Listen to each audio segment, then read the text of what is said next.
మమ్మల్ని మిక్కిలిగా ప్రేమించిన మా ప్రియ పరలోకపు తండ్రి, మీ ఘనమైన శ్రేష్టమైన నామాన్ని బట్టి వేలాది వందనాలు చెల్లిస్తున్నాం. ప్రతిదినం ఈ రీతిగా మీ పాదాల చెంత చేరే భాగ్యం మాకు ఇచ్చారు. మీకు వందనాలు. వింటున్న మా శ్రోతలందరినీ దీవించండి, ఆశీర్వదించండి, బలపరచండి. ఆధ్యాత్మిక జీవమనిచ్చి ఉజ్జింపు చేయమని యేసయ్య పరిశుద్ధ నామంలో అడిగి వేడుకొనుచున్నాము తండ్రి. ఆమెన్. ప్రియులారా, అందరికీ వందనాలు. నిన్నటి దినం కీర్తనలు 1వ అధ్యాయాన్ని మనం ధ్యానం చేసాం. అయితే కొంతమంది సహోదరుల కోరిక మేరకు కీర్తనలు ధ్యానాంశాలు సమయం కాస్త ఎక్కువైనా కూడా కీర్తనని ధ్యానిస్తూ ఒక్కొక్క వచనం వెంబడి వచనాన్ని ధ్యానం చేద్దామనే ఆలోచనతో మరి సలహా మేరకు అద్భుతమైనటువంటి చక్కని సూచనలు సలహాలు బిడ్డలిస్తూ ఉన్నారు. వారిని దేవుడు దీవించునుగాక.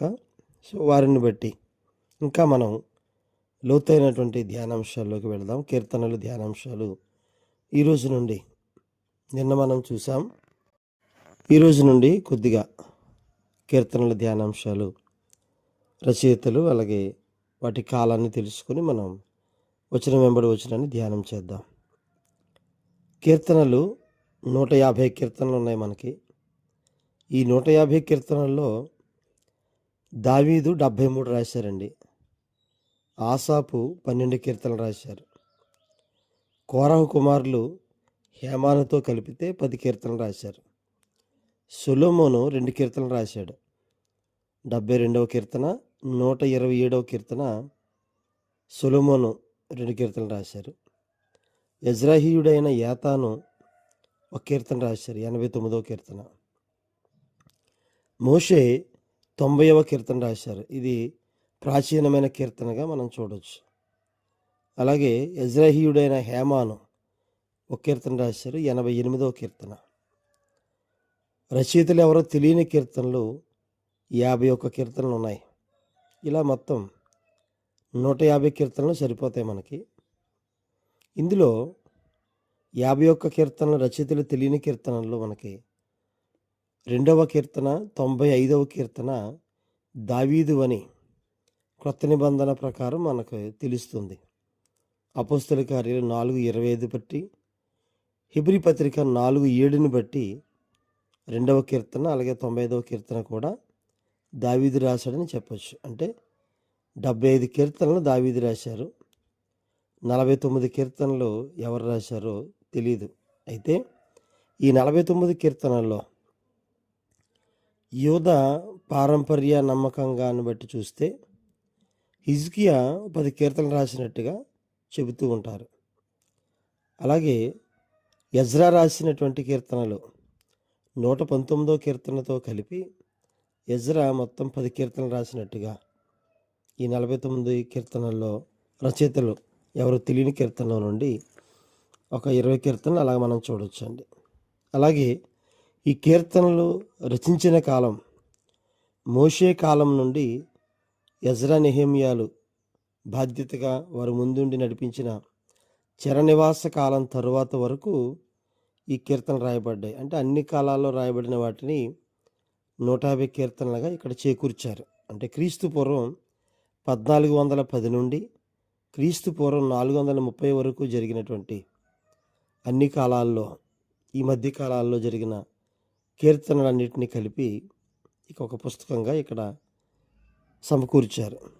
అయితే ఈ కీర్తనలు మనం చూస్తే 150 కీర్తనలు కూడా మనకి 5 స్కందాలుగా వాటిని విభజించి ధ్యానిస్తూ ఉంటారు. ఒక్కొక్క స్కందాన్ని ఒక స్తుతితో ముగిస్తూ జరుగుతుంది. 150వ కీర్తనలు 5వ స్కందానికి, మొత్తం గ్రంథానికి ముగింపుగా మనం చూస్తాం. 5 స్కందాల్లో మొదటి స్కందం కీర్తనలు 1వ అధ్యాయం నుండి 41వ అధ్యాయం వరకు 41 అధ్యాయాలు మొదటి స్కందంలో ఉన్నాయి. వీటిలోని సహజమైన ఆంతర్యం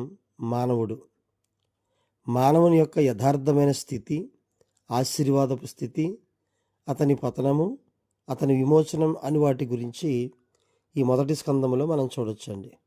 ఇది ఆది కాండానికి సూచనగా ఉన్నట్టుగా చెబుతారు.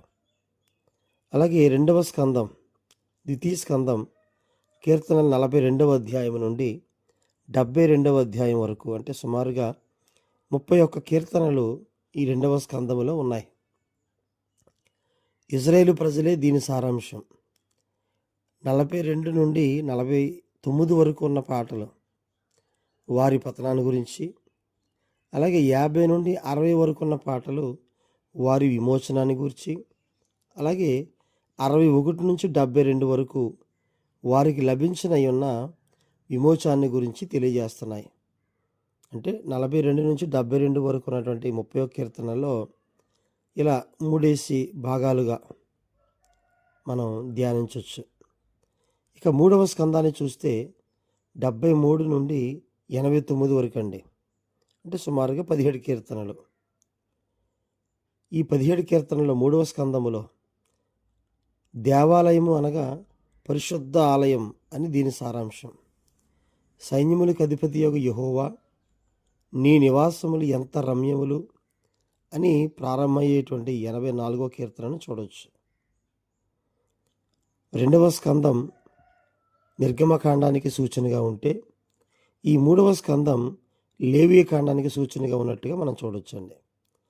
ఇక 4వ స్కందం 90వ అధ్యాయం నుండి 106వ అధ్యాయం వరకు కీర్తనల్లో సుమారుగా 17 కీర్తనలు, 90 నుంచి 106 వరకు.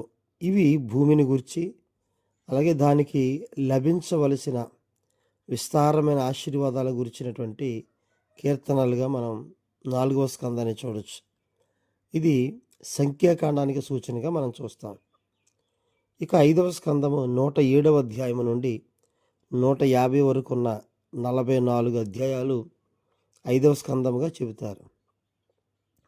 ఇక ఈ 5వ భాగం దేవుని వాక్యమే ఈ పాటల యొక్క సారాంశంగా మనకు కనిపిస్తుంది.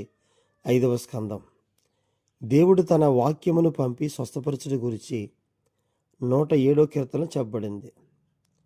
176 వచనాలు కలిగినటువంటి 119వ కీర్తనలో ఒక్కొక్క వచనమును భక్తి కలిగినటువంటి మనుష్యులకు దేవుని వాక్యం అనుగ్రహించే ఆశీర్వాదాలను గురించి తెలియజేస్తున్నామని ఈ 5వ స్కందం అనేది తెలియజేస్తున్నట్టుగా మనం చూస్తున్నాం. ఇది ద్వితీయోపదేశ కాండానికి సాదృశ్యంగా మనకి కనిపిస్తూ ఉంది. ఇలా కీర్తనలు విభజించి మనం ధ్యానిస్తూ ఉంటే చాలా అద్భుతంగా ఈ కీర్తనలు మనకి ఉండొచ్చు. కొన్ని సంఖ్యా వివరాలు మనం చూస్తే, ఈ కీర్తన గ్రంథం పరిశుద్ధ గ్రంథములో 19వ గ్రంథం, అధ్యాయాలు 150, వచనాలు 2461 వచనాలు. ఈ వచనాల్లో చరిత్రాత్మక వచనాలు 2027 వచనాలు ఉన్నాయి. నెరవేరిన ప్రవచనాలు 160, నెరవేరని ప్రవచనాలు 274, ప్రశ్నలు 164 ఉన్నట్టుగా చూస్తాం. ఇందులో ఆజ్ఞలు 413, దేవుని క్రియలు 338. అంటే 150 కీర్తనల్లో ఏమేమి ఉన్నాయో మనం చూస్తున్నాం. తీర్మానాలు 124, దేవుని స్తుతులు 174 ఉన్నాయి. నేరారోపణలు 118 ఉన్నాయి. యోధాను గురించినవి 72, దేవుని సత్యాలు 805 ఉన్నట్టుగా 865 ఉన్నట్టుగా మనం చూస్తున్నాం. దేవుని వాక్యములు గురించినవి 235 వచనాలు. సాక్ష్యపు ఒప్పుకోలులు 182 ఉన్నాయండి. అలాగే ఇందులో వాగ్దానాలు 97 వాగ్దానాలు.